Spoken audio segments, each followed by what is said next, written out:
Yeah, it's ridiculous. I don't think we're as progressive as we think we are, right? I think the Native Americans were probably one of the most progressive cultures in all of human history. But that's not how we're taught about Native Americans, right? I went to public school. I was taught that they were savages. Is that how you guys were taught? Yeah. Savages? Yeah. Isn't that ridiculous?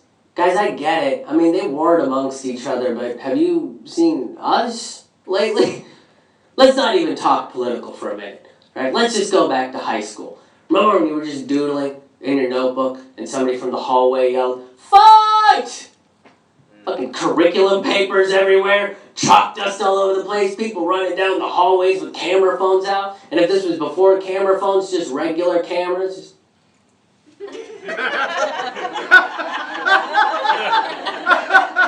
I was too stoned and not like... What hippy-dippy high school did you go to? Carbondale. I love it. Too stoned to get into fights, and that's why we should legalize weed. And then disperse it amongst the children. They find their own weed. Yeah, they probably got better shit than I do. Yeah. They do. Yeah. I think everything about high school is savagery, isn't it? Yeah, think about it. That's a place where we send hyper-hormonal, overly emotional teenagers and then hermetically seal them into a building for 8 to 12 hours. What? Why do we think that's a good idea? Right? I think in high school, the way we better high school is that every day for 45 minutes you should go into a classroom and you just let all of your emotions out. That should be a class that you should have, right? Where you just go in, you're like, I don't understand the practical applications of mathematics. The fuck am I going to use a variable in my life? Why does Tommy keep pushing me into the lockers? I don't like it. He never says anything, he just pushes. It hurts my chest, my back. When will my father love me? When will Tommy's father love him? I feel like that problem's connected. You know? I feel like that's what we need. We need some emotional education in high school, right? Let all those feelings out for 45 minutes a day. Yeah, smoke that weed. Yeah. And then later in life, when you find out that your democracy is a lie, we don't burn down limousines for no fucking reason. We just get together in a coffee shop and we're like, that's all fucked up, right? Cool, let's figure out a solution for it. I bought some chalkboard. Make a plan. Ridiculous, man. MMA and boxing, those are savage things, right? They make millions of dollars every year on pay-per-view, MMA and boxing. So calling Native Americans savages because they like to war amongst each other doesn't really hold up when we've turned it into entertainment. Yeah, we might have to take a better look at ourselves first. Yeah. The Aarawaks were a fascinating culture. The Aarawaks, by the way, are the first culture that Christopher Columbus met on the island. And I'm going to use that term very specifically, met, because you can't discover shit that's already there. If that is the case, then in 2009, I discovered the Grand Canyon. Thank you. It is a beautiful hole, isn't it? Yeah. I've been having a bitch of a time convincing the state of Arizona to celebrate Christopher Columbus Day. They just won't add it to the calendars. Isn't that another weird thing we do as a country? Why are we celebrating our genocidal maniacs? Right? Like, what the fuck? Why do we do that? I feel like it's one of those things where we're just like, you know what? Eradicating and destroying cultures is difficult. Why don't we just extend the weekend, and then we'll pick this shit up on Tuesday with all the women and children again. That got a little bit too dark for you guys. There were fans in here. They'd be fanning themselves. Yeah, man. The Arawaks were amazing, right? The first thing the Arawaks did was welcome them to the island. That's what you do when somebody comes to your house. You welcome them, right? So the Arawaks brought them gifts. They brought them food and animals and different types of treasures and stuff. And Christopher Columbus makes fun of them for this. In his journal, he writes that these people are going to be very easy to subjugate and turn into slaves. They will be very profitable for the Spanish Empire. Shit! Do not invite Christopher to a house party. You might end up working at the place you live. Right? You're just like, holy shit, are we employees where we live now? Did we sign the deed over to Christopher? Damn, that guy is good. He is good. Somebody get him a holiday. Preferably in October. That's when we celebrate the most terrifying of things.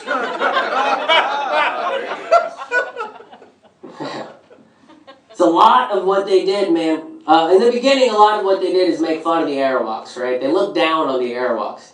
The Aarawaks didn't know what steel blades were. They'd never seen weaponry like that before. Because the Aarawaks' weaponry was all made out of stone and bamboo for this ridiculous idea of hunting and fishing to feed their people instead of murdering each other, which is just...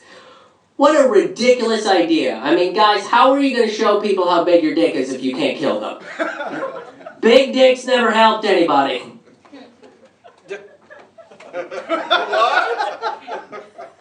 You'll get it on the drive home, sir.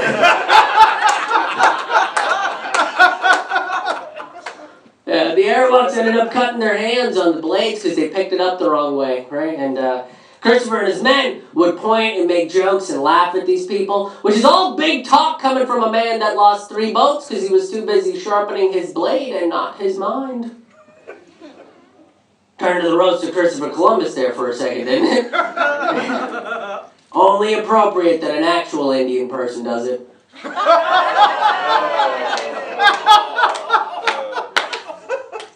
Yeah, the Arawaks are amazing, man. They're an amazing culture. They're one of the first cultures to figure out what to do with corn. Yeah, that's not an easy plant to grow. It's a finicky son of a bitch. It takes a lot of tender love and care. You gotta hand husk it, hand refertilize it, hand replant it. Right? It's like having kids with less back talk. Know that information. Doesn't that give you just a little bit more appreciation for the state of Nebraska? And Iowa. Illinois. Indiana. Ohio. New York. Pennsylvania. Maryland. Dakotas. Minnesota. I can go all night, but we gotta get home at some point. There's a lot of corn in this country, guys. Right? We don't really care about what corn, how corn is grown these days, right? We only care about what it looks like when we shit it out. 13 years of comedy, that's the dirtiest joke I've ever written, sir. And I'm damn proud of that one. Yeah. The Iroquois, that's another very progressive culture, right? The Iroquois were in the States. They're amazing. Got rid of homelessness. Yeah. The Iroquois got rid of homelessness by making sure that everybody had a fucking home. That's it. Yeah. That's all it is, man. Yeah, we're having a debate about it right now. We're putting spikes under bridges, getting rid of park benches, arresting people for feeding them. It's ridiculous. And the Iroquois were just like, hey, you want like a roof? It's a whole society full of Nick O'Connors. It's beautiful. Yeah. It's awesome. They were very good to women. They held women in high regard in their societies. Right? Women could be anything they wanted. They could be hunters, gatherers, artists, military leaders, political leaders, whatever they wanted on top of being mothers, which means that they were feminists before there was even a term for it, before someone even started a hashtag campaign for it. Yeah, today we're still having an argument about nipples. And the argument is mostly about men's nipples. The question is, should men have nipples? And what is the appropriate way to pierce said nipples? You can't talk about the female nipple, it's too sensitive. Thank you, one person. That's all I fucking need. If that lady was the only person that laughed at all of these jokes, it's still the same show tomorrow.